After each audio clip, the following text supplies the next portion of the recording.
I mean, probably to all entities, it's interesting to get their feet wet and to look at several solutions and figure out what fits their needs. But basically, everybody should get involved, and I don't think it necessarily needs to start either way, top down or bottom up. Everybody needs to try it out, and I think then the successful things will emerge.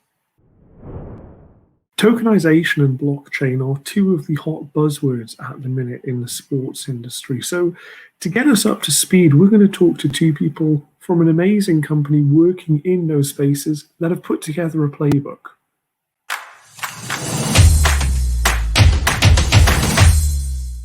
Well, welcome back to the living room, and I'm really pleased to say that joining us today is Thomas Euler and Jonas Rubel from Liquiditeam. Hi, gents. How are you both doing?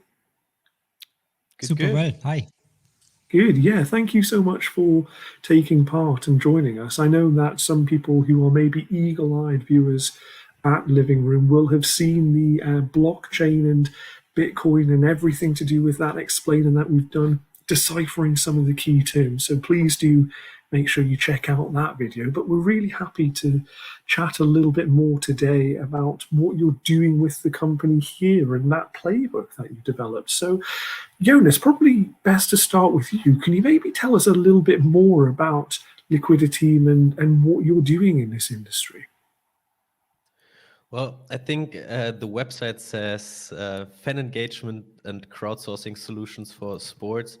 Liquiditeam was started about 2 years ago, and what we have is 2 products. One of them is basically a toolkit that allows sports entities, which can be clubs, can be individual athletes, or even leagues, to create a platform to publish content, to engage with their fan base. And the other one, the LT Sports Invest platform, is a tool that allows you to raise capital from not just investors, but also your fans. It allows you to issue digital securities and raise capital for whatever you plan to do. Amazing, really interesting. And so, Thomas, as part of that, you've put out in recent years this really in-depth tokenization playbook for the sports industry, which I think a lot of our viewers will be interested in. So I'm sure that they'll check out the link afterwards. But what made you decide to look into this and produce it? Well, essentially, we started to launch a company that looks at tokenization. And while we had, like Jonas said, 2 very specific things in mind, namely a financing solution for the professional sports world and a fan engagement solution that is community-based, that really makes use of the network property that is in sports and in blockchain technology and merges the 2 in a smart way.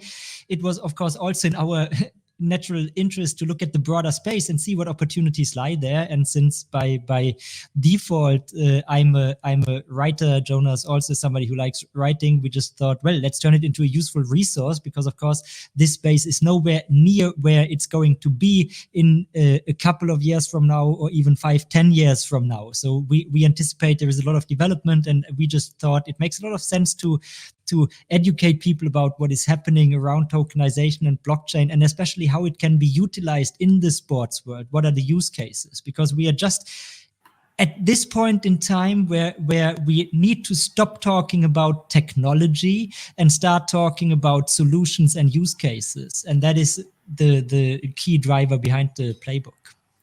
And you came up with, I think it was 10 different plays or use cases for tokenization in the sports industry, and bunched them into kind of 3 different areas. I don't know if you want to take one each and try and explain a little bit more about the potential opportunities there for businesses. Sure, we can talk about it. So essentially, we did 2 things back when we put it together. So for one, we put our thinking into writing where we saw a clear potential, but we also, of course, looked at what was already happening in the space and what we saw. And so from this, we came up with these, as you said, 10 different plays, and they are categorized in what we called fan engagement, commercial, and financial plays. So financial plays is everything that has to do with really financing, then commercial plays have more to do with using blockchain technology in the commerce setup, and fan engagement. Well, it's just this is fan engagement, making use of what the blockchain technology brings to the space. And Jonas, any sort of things that you thought were particularly interesting from the playbook, which, let's not forget, you published in 2019, which is very, very prescient. We're seeing a lot of stuff happening now in this space that you kind of forecast back then. Well, I mean, the thing that probably gathered the most attention over the last couple of weeks is this whole collectible topic. So all of us have heard about NFTs by now, I think. Every major publication has wrote about it. I put a little article in German only together about it recently. And that is certainly one of the plays we talked about, because since you have these unique digital assets, I mean, if you have something unique and digital, then basically coining it as a trading card is quite simple. Then you only need to associate it with some picture or a little video clip, or maybe even an audio snippet. And now all of a sudden you can trade them around with your friends, but your friends don't have to sit on the same schoolyard, for example, but you can trade them with somebody that sits in India, China, or the US all of a sudden. So now this whole trading thing is much more interesting because you have access to so many more trading partners, and that's certainly something that has materialized the quickest, but also I think because it has the most parallels to something in the physical world, and is most easily understood by a lot of users. And a lot of users instantly see value in this. Sorry, just let me hop in here real quick, because one thing that I found really why the match between the sports world and blockchain is so big. So there are different ways how you can look at blockchain technology. And one is people talk about the internet of value. So, and that is certainly one aspect of it that is super valid. So wherever people have to do with value in a digital sense, and they are the content industry, which sports is a part of, will definitely have a lot to do with this value layer on the internet, just because the digital play area will be increasingly more important for sports, right? We see it now with the big streamers getting in there for live rights, but there is a lot more digital stuff happening in sports. So that is one reading. But the other reading is, of course, we talk about in the blockchain space about networks, about community, about decentralized organizations, and terms like this. We have made another video about this, which people can check out. But I think here is really the nature of sports is super community driven, right? Sports, and especially sports fandom, is very often about community, about connecting with other people. And it is also in European sports in particular, it's super important, the entire, like I call it membership centric organizations, right? We have here in Germany, we have the EV eingetragener Verein in the Spanish countries. We have these concepts called socios, and we have different of these membership oriented sports structures around the globe. And I think all this is super relevant for sports, but also I think the way community organizes changes in the digital world. And if you look how young kids organize, they always have their smartphone in the hand, and they they always have it in hand, and that is how they organize, how they connect with other people, how they get stuff done. And I think that is also where the big opportunity lies in. So there are different angles, and all of them make it so that it's a very, very interesting technology for the sports market. And on that, Thomas, then, because obviously that is something that has precedent, as you say, in Germany and in Spain and lots of other European countries. Where does the blockchain element come into that, and how is that more important if we have people, for instance, watching this today who are advising sports teams or clubs or leagues on how to integrate all of this?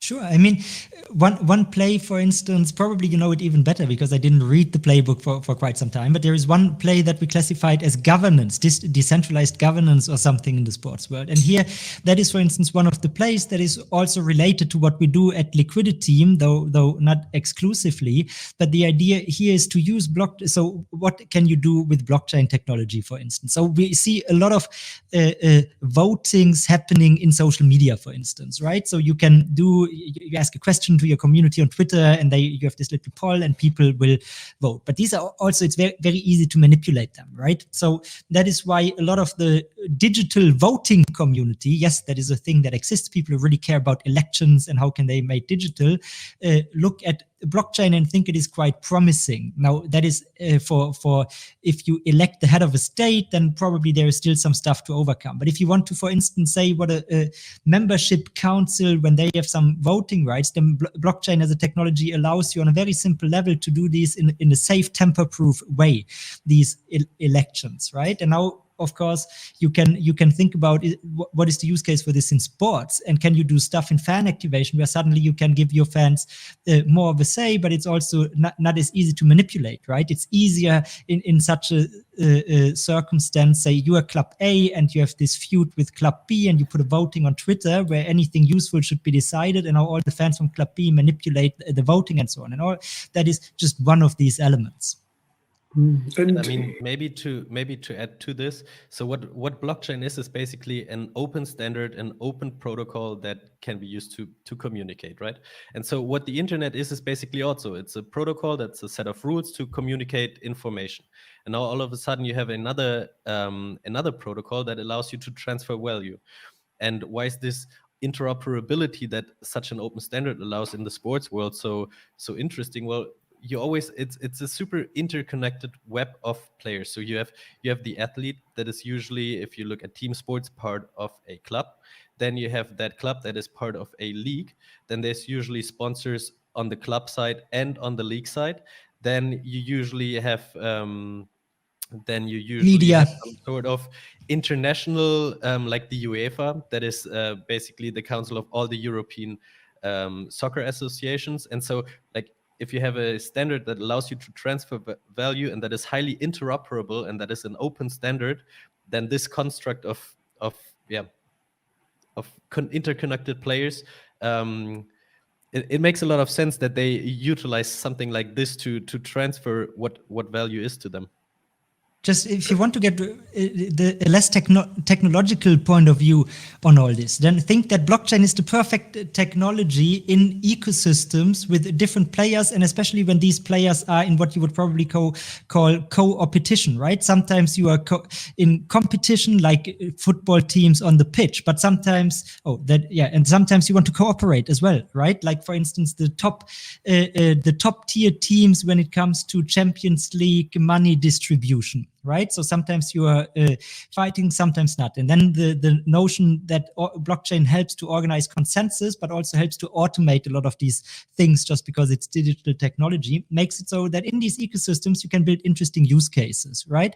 Using blockchain. And then probably the most future-facing thing that we touch upon in the tokenization playbook is what I call the tokenization of IP. So once you get an IP, of course, we know is key to the modern sports business.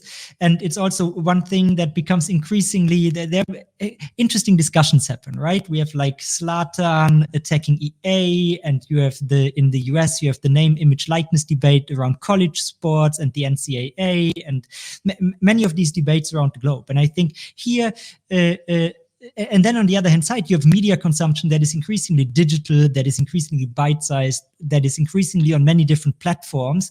And also here, you have these many participants, and like Jonas said, right, open standards and interoperability can really power a world where all this IP and all these rights are first like notarized or created into digital objects, and now you can have marketplaces around these. Now you can have people doing this, and that is a world where I'm very bullish on will be ending up in. I don't know if the time frame is 1, 2, or 10 years, but somewhere in between there.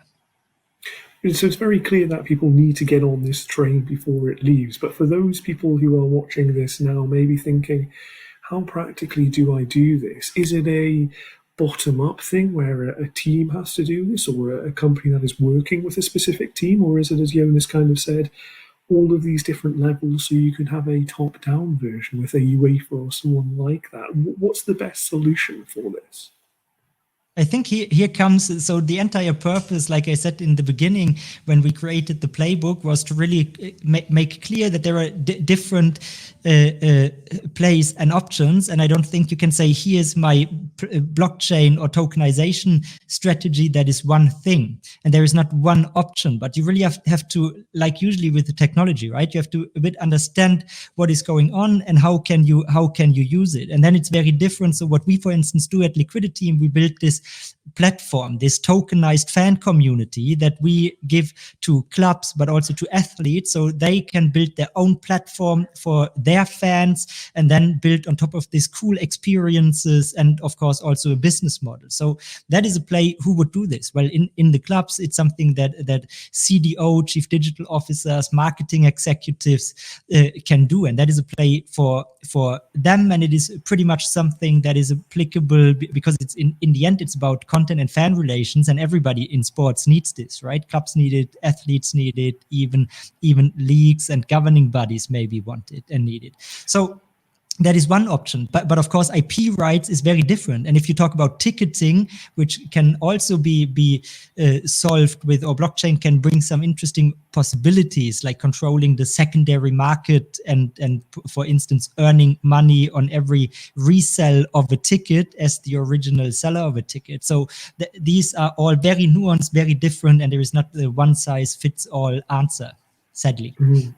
Don't worry about it. There rarely is in society nowadays. And probably to all entities, it's interesting to get their feet wet and to look at several solutions and figure out what fits their needs. But basically, everybody should get involved, and I don't think it necessarily needs to start either way, top down or bottom up. Everybody needs to try it out, and I think then the successful things will emerge. And so just to wrap us up here, because I'm really fascinated, I'm sure that people will have been inspired by this and will want to learn more. When people come to Liquiditeam and they say, well, maybe we want to integrate some of these solutions, what sort of things should they be thinking about? What questions should they maybe already have answered in their mind or have some idea of when they come to approach you about this thing?